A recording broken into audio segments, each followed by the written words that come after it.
What is up, ladies and gentlemen? Cjthecheesedj here, and we are back with another Total Warhammer video for you guys today. And guys, it is the Empire versus the scummy Lizardmen. So we're here with the Hunt Marshal's expedition, and we're ready to kill some Lizardmen. So guys, we're here on this map, and let's just quickly go over our army real quick. And yeah, you can see there is a lot going on at the moment. So guys, our army currently consists of 3 groups of flagellants frontlining. You can see here damage dealers. They're solid, they don't break, you know, they'll fight to the very death. They do decent damage, 40 melee attack, 10 melee defense, 36 weapon strength. They don't have any armor though, so it's a bit of a downfall, but they are unbreakable, so they will fight to the end. Hence why we brought these guys. Now over here we also have, as in our second line, 2 groups of halberdiers, dinos, anti-large, dinos, anti-large. Makes sense to bring a couple of groups of anti-large, and you can see these boys here are more than up for the task. Now guys, our third line, you can see here we've got the Black Lions, the War Wagon, and in reserve protecting them, we have Sigmar's Sons. So guys, the Hellblaster War Wagon is a great weapon of mass destruction, 250 range, ready to just tear apart whatever you point it at. As well as here, we have 2 groups of the War Wagons, standard missile chariots, ready to run around the field to shoot at things. We then also have 3 groups of archers, I believe, or maybe it's only 1 group. 1 group of archers and 3 huntsmen. So the huntsmen are anti-large. They've got stalk, a vanguard deployment. They can also fire whilst moving. We then also have a huntsman general and a bright wizard, just to pair with the oil flask. So if you guys weren't aware, the huntsman general actually has an ability with the oil flask, and what that does is it applies a 50% flame weakness and negative 48% speed on contact. You can then pair that with Hail of Fire, which imbues fire damage and 30 reload skill to all allies in the radius, which is pretty damn good if you ask me. So you can pretty much cause these guys to just melt through anything. Now, the reason we bought so many archers is because we know that he is going to have the Ripidactyl Riders. He's going to have a lot of vanguarded stuff. So guys, without further ado, let's get into the match. Oh, we're going to go over our opponent's army. So guys, he's got 4 groups of the Cold One Riders, I believe. 1, 2, and there's some on the field. 3 groups of the Cold One Riders. You can see there, anti-large. No, these aren't the anti-large ones. These aren't the spear ones. So these are the armored and shielded, armor piercing. Try and get into my backline. Try and shut down the artillery pieces, which we obviously were going to bring. His front line is 3 groups of red-crested skinks. He's got a feral Bastillodon, Gorok, ready to pulverize some faces in with his huge mace. As well as that, he's got a skink priest up in the sky of the heavens. So he's going to be popping some chain lightning, Uranus, Thunderbolt, that stuff. He's got 3 groups of the Ripidactyl Riders Vanguard deployed. You can see those guys are back there.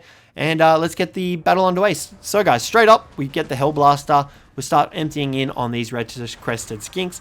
Although the red-crested skinks are a good matchup for the flagellants. So you do see we actually turn our war wagon off and start aiming at the feral Bastillodon and try to deal some damage to this big boy. In hindsight, we probably should have swapped off to Gorok. He does have a silver shield though, so he will resist the majority of, well, not majority, but some of the damage.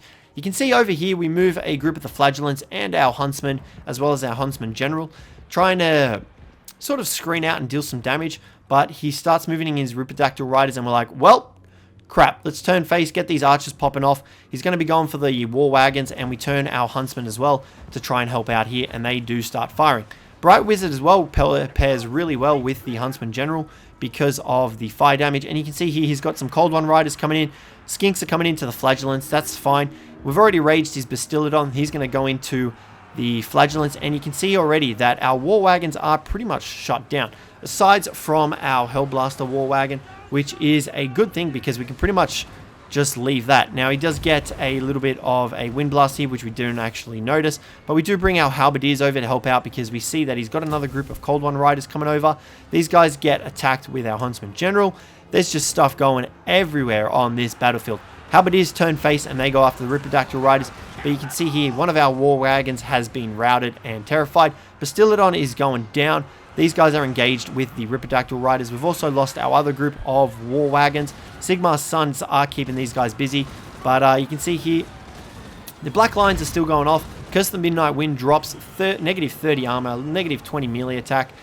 Sorry, 26 melee attack. But our Bright Wizard over here, he's going to pop a Flame Vortex, and that is just going to shred through these. A little bit of friendly fire on our flagellants. Apologize for that, guys.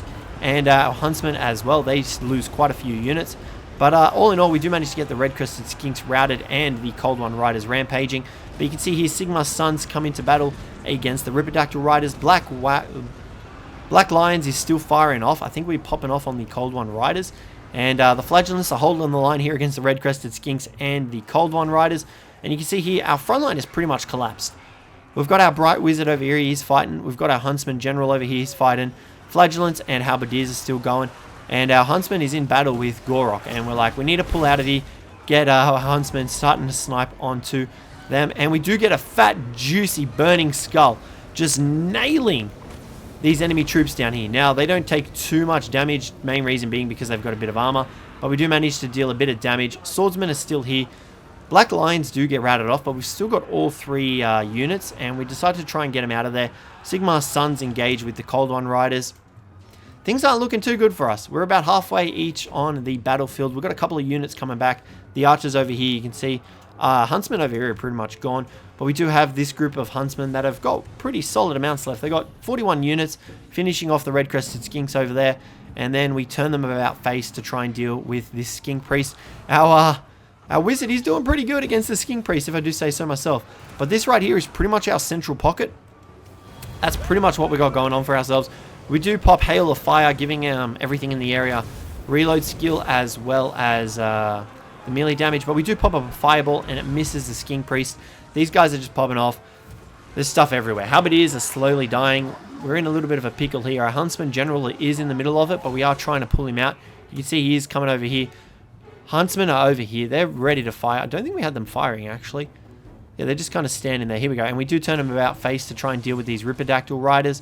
And we've got the Flagellants over here. Sigmar's Sons are still fighting the Cold One Riders. That's fine. They're unbreakable. It is probably a losing fight for them. But you can see here, the Hellblaster does come back. It's got very little health, 108 health, but it does come back. Huntsmen are here. They are starting to waver. We've got this group coming back of archers. And you can see Gorok is still at full health. So we've got our Huntsman General over here. He's firing off on Gorok, trying to deal a bit of damage. Trying to, you know, cause some damage to him. We've got the Huntsman over here protected by the Flagellants if he brings anything over here. They're doing slow and steady damage. But you can see here, the Cold One Riders straight up just terrify. And our Huntsman General is still here, but he's getting close. Gorok is getting pretty close. He's got 34 speed against 36. And we're trying to get our Huntsman General out.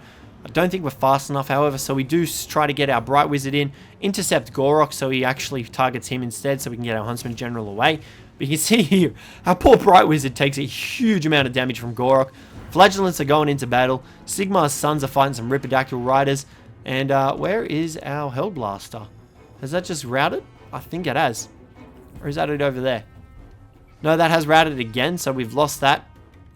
But right now you can see Huntsman General is still in combat. We're trying to get the Flagellants after Gorok, but he's just too fast and they outrun him. Bright Wizard served his purpose and he is currently fleeing. Huntsman General, we're trying to get him away, but he's just, you know, he's just lollygagging. He's just having a little bit of a brisk walk through the forest side, just, you know, strolling through, pretending like there's not a crazy-ass lizard running after him or anything like that. So, you know, Gorok comes in with the steel mace, just pounding into him. But he's still alive, thankfully. Gorok pulling off some sick WWE moves right there. He's going good, but he's just fighting the Flagellants, which is what we wanted. Huntsman over here are getting shut down. Bright Wizard is over here. He's starting to rout.